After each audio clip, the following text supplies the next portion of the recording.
Hey everyone, welcome back, and today let's solve Leetcode problem 34 titled Find First and Last Position of Element in Sorted Array.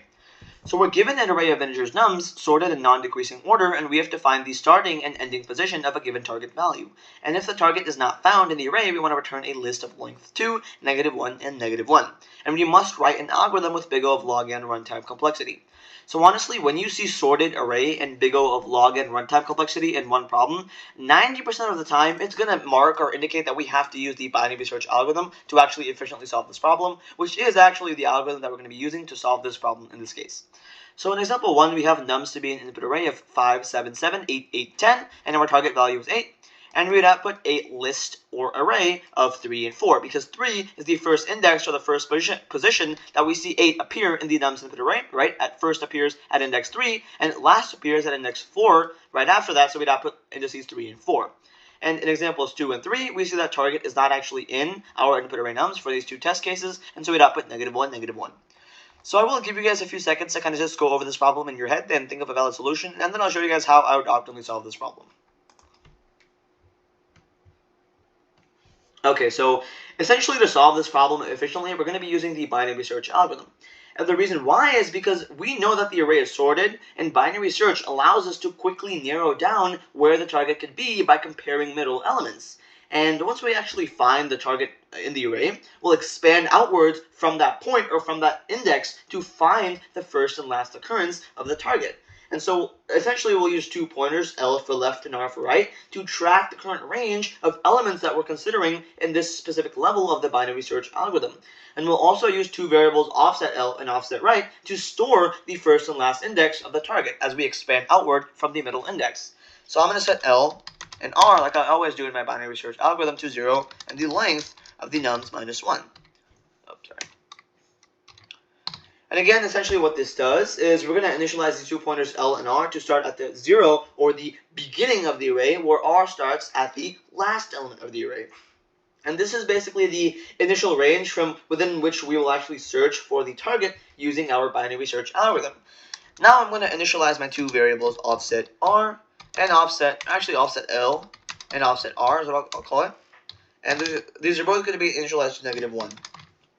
Okay, I think that's okay. Anyways, these are eventually going to hold the starting and ending positions of the target in the array if we find it, and of course, if the target is not found, they will remain -1, which is ultimately what we're going to return. So now we'll have our standard while loop for binary search while L is in bounds of R, or basically while our left pointer is less than the right pointer. Again, if you guys are new to binary search, this is going to basically enter a while loop that will run as long as L is less than or equal to our right pointer, which basically allows us to repeatedly divide the array in half until we actually either find the target or exhaust all possibilities and eventually return -1, -1. So now that we do that, for every iteration in this while loop, we'll set mid to be equal to L plus R divided by 2, basically the middle index in this current iteration, right? And now we basically have to have a series of conditionals to check if we found the target or not. So first we'll say if nums at that middle index in this current iteration is actually equal to our target value, great, then we've found a target value, and we need to actually expand outwards from here, right? So I'll set offset L and offset R to be back equal to this mid value, or this mid index, okay? And once I do that, now we basically have to check if the target appears more than once and extend our range outward both left and right accordingly. So first I'm going to say while, oops, actually I don't need to do that. Anyways, okay. So while the offset L is still greater than 0, basically it's still in bounds, has an integer value or index value that's greater than 0, and nums at index offset L -1 is still equal to the target, basically the previous element is still equal to the target, we have to decrement our offset L by 1.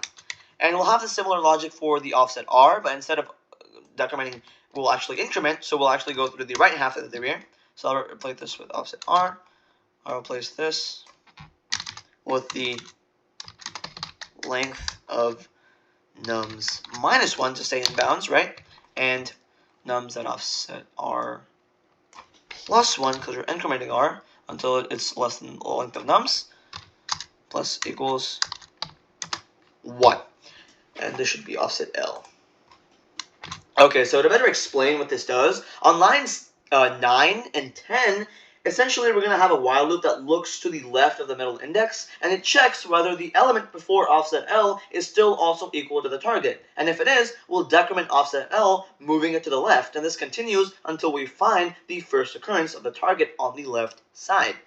And similarly, the while loop for the right pointer checks to the right of the middle index to find the last occurrence of the target. And of course, if the element after offset R is still equal to the target, we'll increment offset R, basically moving it to the right, which continues until we've found the last occurrence on the right side of our target value, right?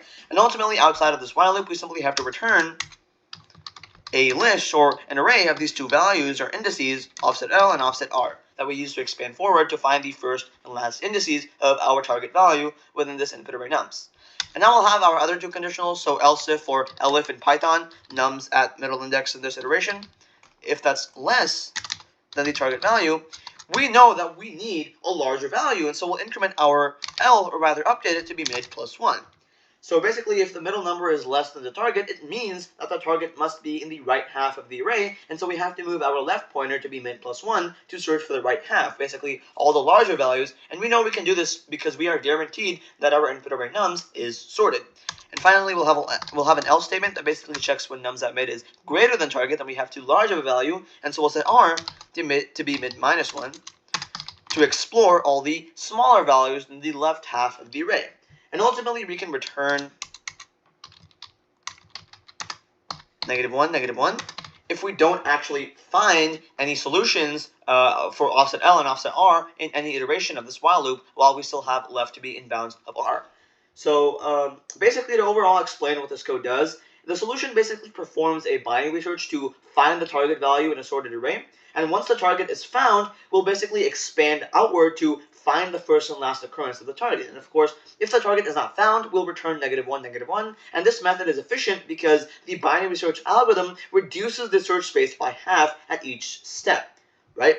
So for the time complexity here, this is going to be big O of log n for the binary search part, as we basically divide the search space in half at each step. But once we find the target, we might need to scan to the left and right to find the full range, which can take O of n in the worst case, right? So the overall time complexity for this code is going to be big O of log n plus k, where k is the number of occurrences of the target. And for the space complexity, this is going to be constant time, or big O of 1, because we're not really using any extra data structures to store any elements from our input. Right, so unless I made any syntax errors here or anything like that, this should actually be accepted and this should be submitted. And as you can see, this is just about as efficient as you can get. So if you guys enjoyed this solution and learned something new, please consider liking this video and subscribing to my channel. And without further ado, I will see you guys in the next video. Bye-bye.